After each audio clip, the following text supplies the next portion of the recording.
Hey everybody, I got this out of the bargain bin. I can't freaking get the stickers off. And it had this giant like Kohl's return sticker on here on the back. And when I was trying to get it off, it ripped. It says Princess Leia. As the Clone War rages across the galaxy, young Jedi hero Anakin Skywalker falls to the dark side of the Force and becomes the most powerful enemy ever faced by the Jedi. May the Force be with you. As Princess Leia is bringing back plans of the Emperor's Death Star to the rebel forces, she is taken prisoners by the evil Darth Vader. He tortures her, trying to learn the location of the rebel base and whereabouts of the stolen plans. The brave princess refuses to tell him and is rescued by Luke Skywalker, Han Solo, and Chewbacca. And Darth Vader happens to be Anakin Skywalker, and Princess Leia and Luke Skywalker happen to be twin brother and sisters, and they also happen to be Darth Vader's children. So anyway, this is a character, action figure, and a cup. So we're going to open it and check it out. Okay, first of all, we got this cheap ass plastic cup. And it says on the cup, it has some images like Chewbacca, Luke, and Han getting, rewarded. Has them and the trash compactor scene, and has the same rating that was on the back of the box. And it's a cheap ass plastic cup. I was expecting a real glass, not no fake ass glass. I want real. Then we have this action figure of this Princess Leia here. The standard action figure. Not even that great. Like literally, like no articulation worth a flip on this action figure. I mean, the most she can do is have her hand move around.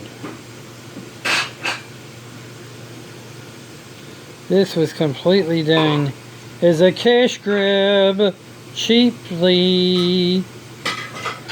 Swear, done cheap. Cheap. Cheap. It was done cheap. It wasn't even done that good. It was done so cheap. Damn, come out, you stupid gun. You got this stupid gun. Damn, that blaster is like big. Man, I guess Princess Leia likes a big blaster. Oh yeah. Big blaster.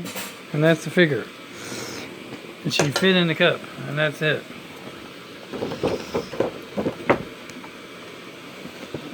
Done so cheaply. Cheap.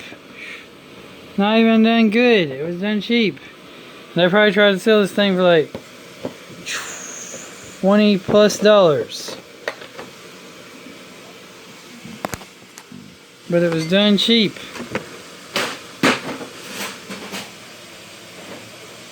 thought you were going to save your box. Ew, the stickers messed it up.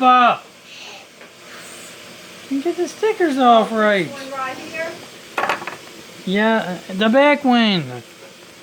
Oh. Anyway, remember God is good all the time. All the time, God is good. Don't fall for these special edition things sometimes because they're actually doing cheap as cash grabs and they're not really actually trying to give you something great. They're trying to give you something cheap so they can make some money. Especially now that Disney is in control and Disney is evil. Disney is evil. All they care about is making money. The love of money is the root of all evil. And that's why Disney's evil. Because all they care about is money. Uh-oh, Princess Leia's trapped. She's trapped in the cup. Ha-ha. You can't escape. Ha-ha. Ha-ha. Almost as bad as Han Solo being trapped in carbon freeze. Which you would think that if someone was carbon freezed, they would like freaking die from the frozen part. Not be able to be unthawed.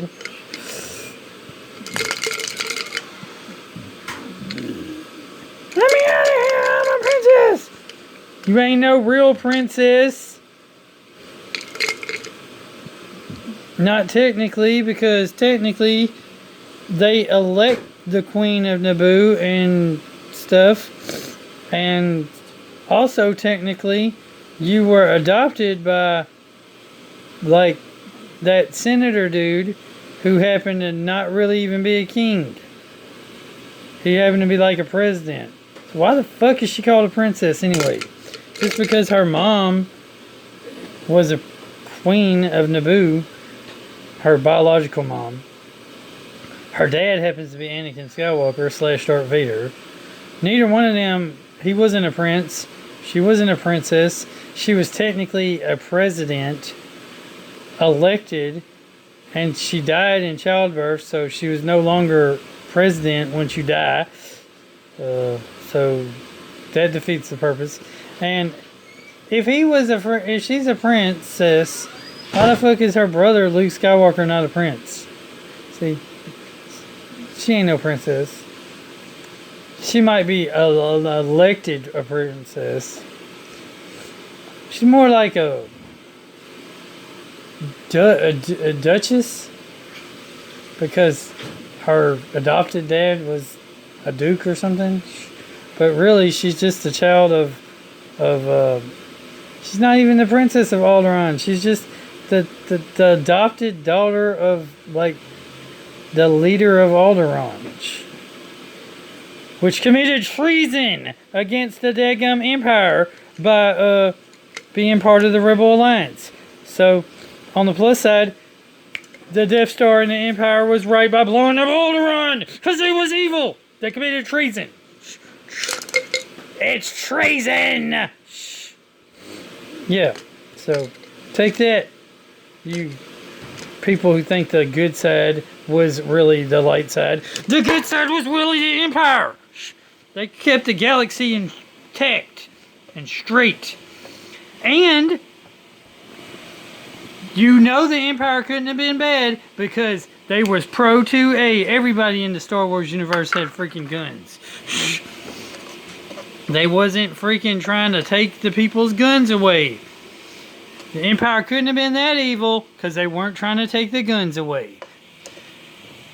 If they were actually trying to take the guns away, then they would have been tyrannical.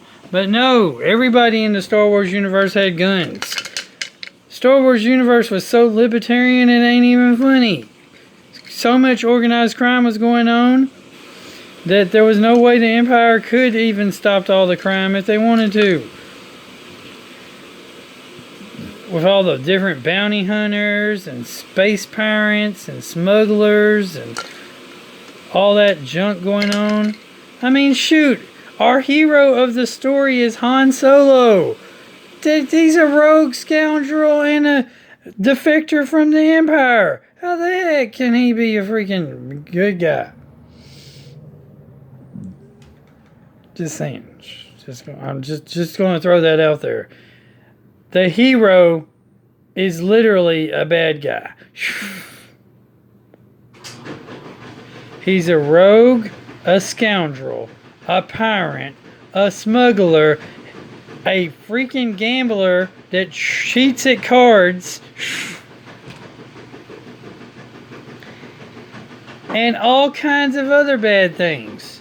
Yet he's our hero, Han Solo. And the Rebel Alliance literally attacks government spaceships and literally attacks stormtroopers just because they're wearing stormtrooper armor. That's not a rebellion. That's terrorism. That's literally terrorism. That's the definition of terrorism. When you try to take out the government and only the government and the government stormtroopers just because they work for the government.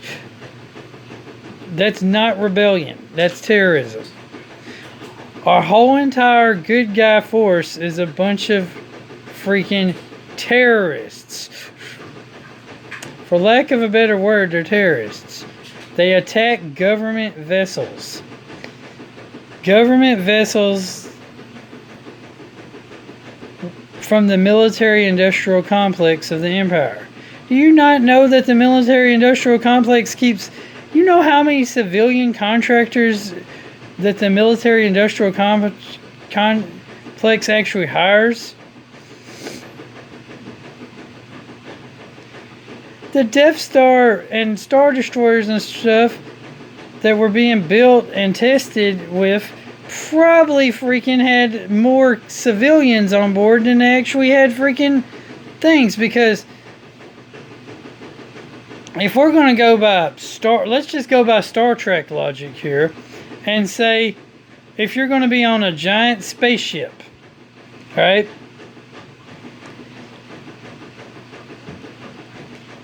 You're not going to be away from your family for like years at a time, because you're literally going to be stationed and living in and on that spaceship. These spaceships were big enough not just to hold the stormtroopers, but all the stormtroopers' families. These are none, and all the stormtroopers weren't just previous clones from the Clone Wars. No, a lot of them were actual human being citizens that enlisted because they needed money and a job and a place for their family. I'm pretty sure these ships housed the families of these stormtroopers. So these terrorists, when they blew up a whole entire Star Destroyer and a whole entire Death Star, wow, what a great accomplishment. No, it was a terrible accomplishment. You know how many stormtroopers' families were probably on board those ships and died? Come on. I'm making a point that the Empire was not evil. Just because the Empire was ran by a dark side Sith Lord does not mean the government in its entirety was evil. And just because you had some good Jedis that got persuaded that the Empire was evil because they were ran by an evil guy and helped the terrorists doesn't necessarily make the terrorists good guys. No, it doesn't. In the grand scheme of things, the Empire was actually just a government that was just trying to do its best it could do with all this deadgum different crimes going on and a freaking terrorist organization to deal with. They're doing their best they can to keep the galaxy in check. They had an incompetent leader to begin with. Maybe if they didn't have such incompetent leaders, they could have kept the empire. The empire could have kept the universe in check, or the galaxy in check, or whatever. But they had an emperor who only really cared about himself. So, but that's what Sith Lords do anyway. So, they're greedy, power-hungry control freaks. So, yeah. But in general, the Empire's government was not that bad. Now, it was probably corrupt to the core,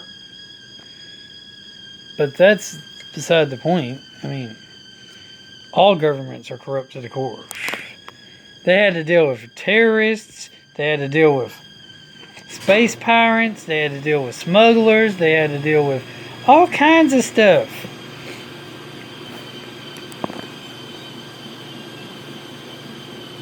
They had to deal with all kinds of illegal trading and smuggling and illegal aliens. And do you know what kind of... it was so easy to get around the galaxy with all these spaceships and stuff, right? Do you not understand that even in today's world, you have to make sure you are got all kinds of different shots just to go to another country. So, just the health concern alone of a whole entire galaxy of like millions of planets with millions of different alien races, all like freaking cohabitating together and being able to just transfer from one ship to another. Do you not understand the health ramifications of this? Oh my gosh. What if you encounter a new species that has some kind of disease? Oh my lord, come on. You got to regulate the space travel on the literal grounds that it could be hazardous to everybody's health. Seriously. But no, these smugglers didn't give a damn about people's health and safety and well-being. They would smuggle anything to anywhere. They didn't know what...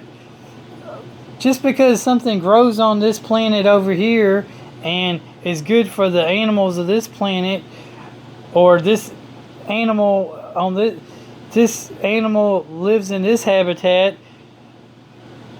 I mean, seriously, think of the ramifications that even we have strict rules on Earth about transferring one animal from one habitat to another habitat.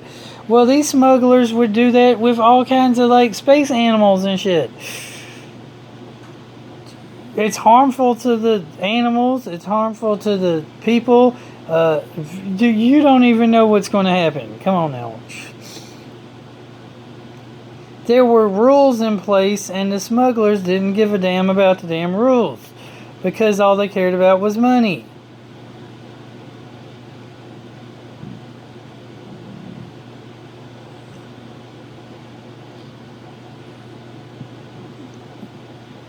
Transferring one type of animal, alien creature to a whole entire new environment and a new planet just so that like crime syndicate warlords like the Huts and stuff could like use them for slave labor workforces. That's what the smugglers did. They didn't care who they worked for as long as the money was good. Come on, seriously now. So, seriously, we have an empire that's having to deal with a whole entire galaxy that could have all kinds of health crises from just because the plant's good for the animals here don't mean it's good for the animals over there. We even found that out in Jurassic Park. In Jurassic Park, they let us know that the Stegosaurus that they cloned and created got sick because of eating some plants that they just put there because they thought the plants looked pretty or something. But the plants were modern day plants, and they made the daggum Stegosaurus sick because the Stegosaurus's diet shouldn't have been part of that plant. Is basically what the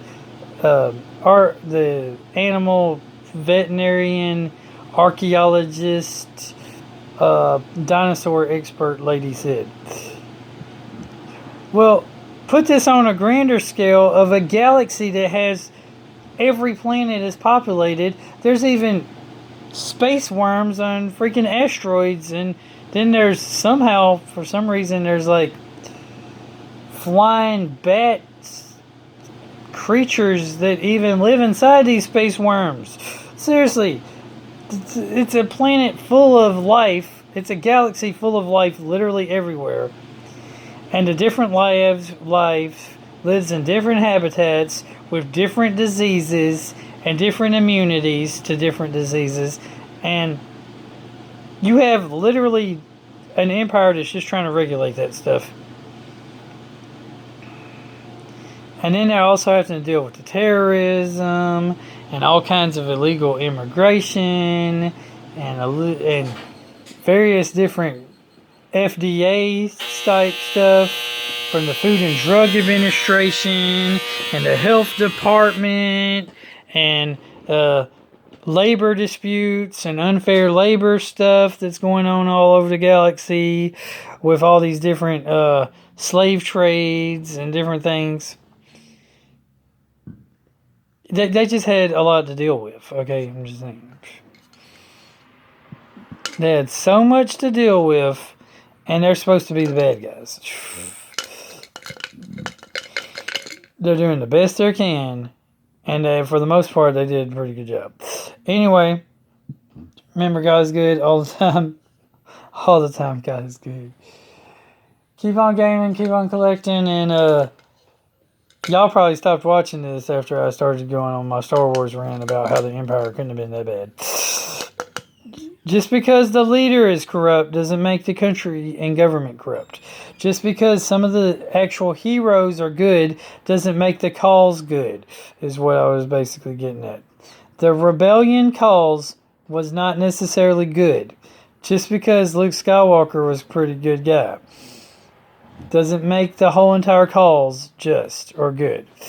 Just because the Emperor Palpatine was pure evil to the core does not make his empire or his government he tried to create from a fallen, corrupt government in the first place bad.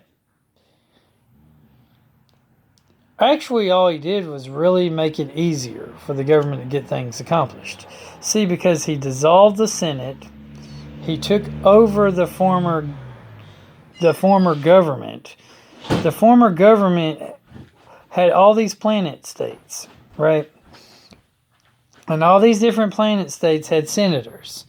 And even in the United States, we have a hard time getting things done, and we only have 100 senators. Well, they had like thousands of them, okay? Thousands. Literally every planet had these senators that they sent. Every single planet. And there was like millions of planets. Okay, so they had like their Senate chamber had millions of people in it. Okay, millions. That's a lot of people to deal with. Think about trying to make decisions. We have Congress and Senate, which is 500, 600. That's about, it's like 590. It's almost 600 people in Congress, and there's like 100 senators. And that's just our legislative body. Okay, that's like 600 people. Then, not to mention, and we have a hard time making decisions with just 600 people. Think of how you would make decisions. Let's just compare it with the United Nations. Every country in the world, has like at least 2, 3 members in the United Nations is basically like senators, right? To make a decision, they have to have like a majority of all of them, or a 2/3 majority or something, right? There's like thousands of countries, right? So we're talking about like thousands of members in the United Nations, and say there's 3,000 of them. 2,000 of them have to agree to something. It's like there's like 500 members of Congress, or 600 members of Congress, or 500 or 600 members of Congress, something like that. That means that like 4 of them have to agree to pass it. Then there's 100 senators, so that goes to the Senate, and seriously, with one guy making all the calls and all the shots and pulling all the things, he actually made it easier to get things done. He could just say, executive order, I'm the boss, we're doing this, and they did it. So if you think about it, he kind of streamlined the government and made it faster and easier and more efficient by having just one guy make all the saves. But on the bad part, though, is when that one guy's gone, you have nobody else to make saves. So the whole entire government dissolves because you have no successor. That's the bad part of having to dictatorship. That's the bad part of having a dictatorship. And that's also the bad part of having a democracy. One, the bad part of having a democracy is you have too many damn people, and they all have to, at least 2/3 of them have to agree with each other. So that could be that's pretty bad. Then the bad part of having a dictatorship is, well, you only have one person making all the decisions, so a bunch of the small stuff he's just going to ignore and stuff, and not have to worry about. And only the big major issues are going to get tackled. So so what we need is some kind of dictatorship that's also a democracy, where we choose our dictator and we replace him every now and then. See, that way you'd have one guy making all the decisions, or maybe we have like a group of, like a council of like 10 or something, and then each one is in charge of like one part of the government, and they have like absolute control of that one part of the government, but like every couple of years or something they get replaced because they get, voted out, and they get like a term of one and you're done kind of deal. So we have like a system of a dictatorship that has more than one person. I think they call that a aristocracy.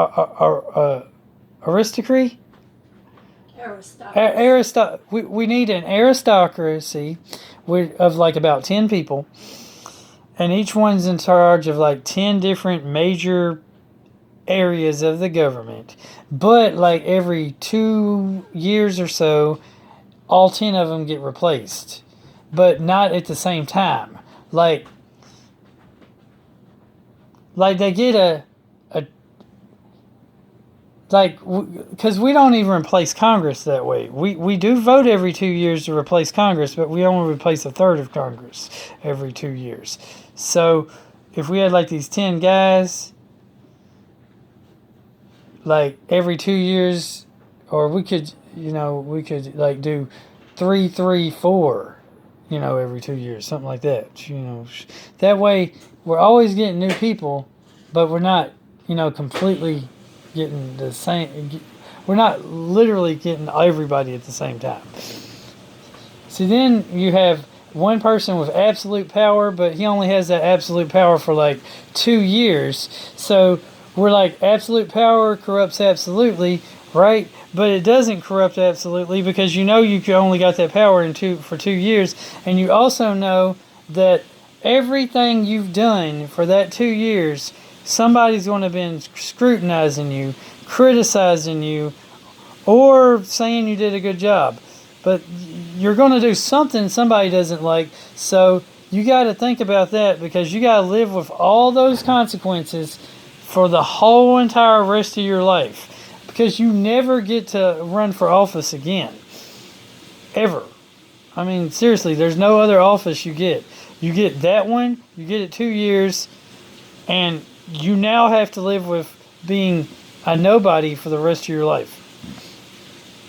Well, maybe you could be still put as an advisor or something to one of these newer guys, but still, come on now.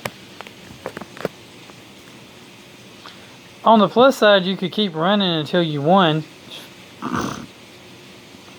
That would be a little bit different. And you could run for different positions. Like, you tried being in charge of the economic part of the government. Now you want to try to be in charge of the military part of the government or something. That might work, where you could, you get one term and you're done per department, maybe, or area of the government. Anyway,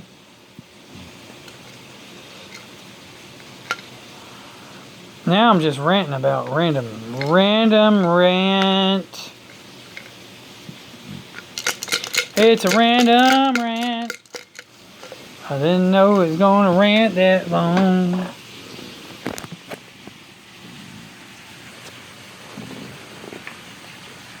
Well, that's enough ranting. It's like 30 minutes of ranting. So I'm going to sign off now. God's good all the time, God is good. Jesus loves you, Jesus God, Jesus Lord, Jesus King, Jesus is ruler, everything. Like, comment, subscribe, share, Jesus, and have a great day. Hope you enjoyed this video and maybe rant.